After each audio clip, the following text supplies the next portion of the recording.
Sunday মিডনাইটে তারকেশ্বরে বাবার মাথায় জল ঢালার উদ্দেশ্যে বেরিয়েছিলাম। বারো মন্দির থেকে জল ধরে তারপরে গিয়েছিলাম। যেহেতু ঘরে বাচ্চা আছে সেহেতু দিনের বেলা বা হেঁটে যাওয়ার কোনো কোশ্চেনই আসে না। এইবার আমি প্রথম গেছিলাম, তো বাড়ি থেকে টোটো রিজার্ভ করে বারো মন্দির, তারপরে স্টেশন হয়ে তারপরে গেছিলাম, ট্রেনে করে গেছিলাম। কোন্নগর থেকে লাস্ট ট্রেন ধরে গিয়েছিলাম, আর তারকেশ্বর থেকেও আবার ভোর ভোর ট্রেন ধরে ফিরেছিলাম। তো আমরা তিনজন ছিলাম, সঙ্গে একটা বাচ্চা ছিল, আর প্ল্যাটফর্মেও ছিল তারকেশ্বর যাওয়ার যাত্রী অল্প কিছু। কোন্নগর থেকে ট্রেনটা পুরো ফাঁকাই ছিল, উঠে ভেবেছিলাম শুয়ে বসে যেভাবে ইচ্ছা সেইভাবে আমরা যাব। কিন্তু যেই শেওড়াফুলি ক্রস করলো, বাপরে, মানে না দেখলে বিশ্বাস করা যাবে না। আস্তে আস্তে আমরা দেখো, আমরা কি সুন্দর বসে, পুরো সিট ফাঁকা, চারিধারে ফাঁকা, ট্রেন ফাঁকা, আমরা যাচ্ছিলাম। আমরা তো হাসাহাসি করতে করতে যাচ্ছিলাম, শুয়ে পড়ো, বসে পড়ো, কোনো প্রবলেম নেই।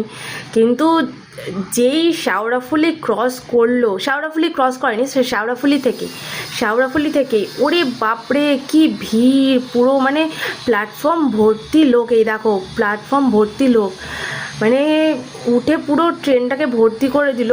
আমরা লেডিস বগিতে উঠেছিলাম, তো সেখানে অনেক জেন্টসও উঠে গেছিলো বলে পুলিশে আবার তাদের নামিয়ে দিয়েছিল।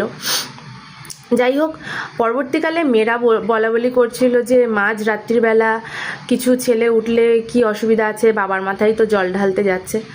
তো তাই আমিও আর কিছু বলিনি, ঠিকই বলেছে সবাই, বাবার মাথায় জল ঢালতে যাচ্ছে, তো ঝামেলা করে তো কোনো লাভ নেই।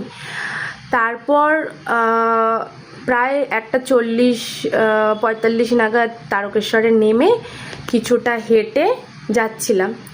তো এই যে শুরুর রাস্তায় মোটামুটি ভিড় ছিল, দু সাইডে দোকান ছিল, ওখান থেকে প্রসাদ কিনেছি, তারপর তাগা কিনেছি, কিনে হাতে সবুজ চুড়ি কিনে পরে সব কিছু দেখতে দেখতে যাচ্ছি। কারণ তারকেশ্বরে আমি বহু বছর আগে একবার গেছিলাম, আর শ্রাবণ মাসে এই ফার্স্ট গেলাম।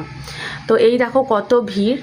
হ্যাঁ, এই গেটটার থেকে মনে হয় এমনি সময় মন্দিরে প্রবেশ করায়। যাই হোক, এখন তো সাইড থেকে বলল যেতে, তো সাইড থেকে যাচ্ছিলাম। দেখো পেছনে কত ভিড়, ওই মন্দিরের পর থেকে আস্তে আস্তে ভিড়টা মানে ভালো বোঝা যাচ্ছিল।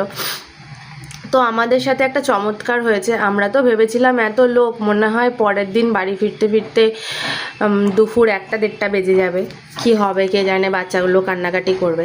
তো যাই হোক, মানে পুরো মনে হয় বাবা পাঠিয়ে দিয়েছিল। একটা লেডিস পুলিশ এসে বলল যে সোজা যেও না, সোজা